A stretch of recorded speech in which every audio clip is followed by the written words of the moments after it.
सभागार में मंच पे उपस्थित सभी विद्वज्जन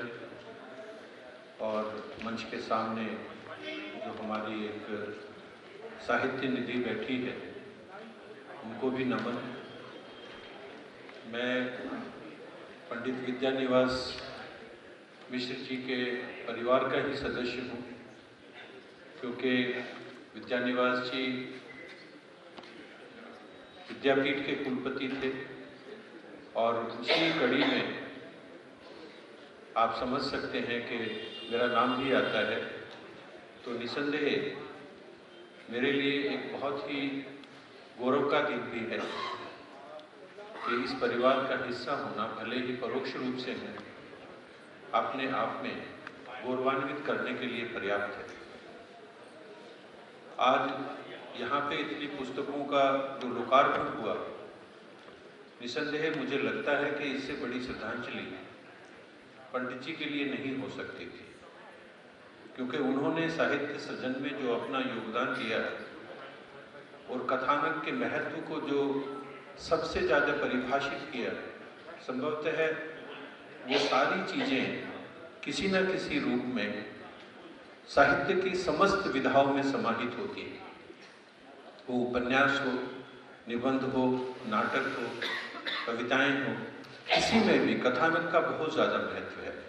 और आज जो ये हमारा विषय है कि उपन्यासों में कथा की पृष्ठभूमि निसंदेह बहुत ही समसामयिक है, क्योंकि समय के साथ साहित्य का स्वरूप बदल रहा है और हम लोग देख रहे हैं कि साहित्य यथार्थवादी होने के साथ साथ विज्ञानपरक और आज की समस्याओं से जूझता हुआ एक ऐसी परिधि के अंदर पहुंच चुका है जहां संभवतः साहित्य और हमारे रोज के लोक जीवन को अलग कर पाना बहुत ही मुश्किल है। कभी भी साहित्य जीवन के इतना करीब नहीं था जितना आज है, और ऐसे समय में समस्त साहित्यकारों को एक साथ बिठाना एक बहुत बड़ा चुनौती का कार्य था, लेकिन हमारे इस न्यास ने ये बहुत ही सुंदर तरीके से किया। पिछले 3 सालों से मैं इस कार्यक्रम का हिस्सा रहता हूँ और हर साल इसकी एक नई जो डिमेंशन है वो हर बार सामने आती है और बहुत ही खुशी भी होती है, क्योंकि परिवार का हिस्सा होने से निसंदेह, जैसा मैंने पहले कहा, गौरवान्वित होना स्वाभाविक है। तो कहीं ना कहीं मैं भी आह्लादित हूँ कि इस तरह साहित्य सृजन की जो ये नवीन गंगा इस नवीन परिभाषित स्वरूप में बहनी शुरू हुई है, ये ऐसे ही अनवरत बहती रहे और इसी तरह साहित्य सृजन के मेले लगातार लगते रहें, इसी तरह अनेकानेक पुस्तकें छपती रहें और मानव कल्याण के लिए ये एक सबसे सुंदर तरीका है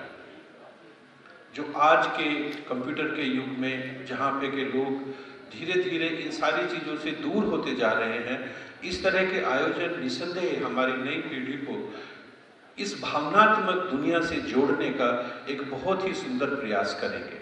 मैं इसके लिए न्यास को बहुत बहुत धन्यवाद देता हूँ और साथ ही साथ हमारे विजयन मिश्रा जी जो हमारे कॉलेज के प्राचार्य भी हैं, उनको विशेष रूप से धन्यवाद करता हूँ कि वो हमेशा इस तरह के सारे कार्यक्रमों को आयोजित करने में सबसे आगे बढ़ चढ़ के रहते हैं। साथ ही साथ परिवार के, मैंने आज दूसरी भी देखा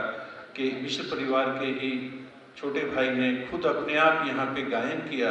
वादन किया, ये भी अपने आप में एक बहुत सुंदर बात है। मुझे पूर्ण आशा है कि इस परिवार का ये योगदान कला जगत को, साहित्य जगत को ऐसे ही मिलता रहेगा और निसंदेह हम पूरी तरह इसमें आपके साथ जुड़े रहेंगे। आप सभी का बहुत बहुत धन्यवाद। जय हिंद, जय भारत।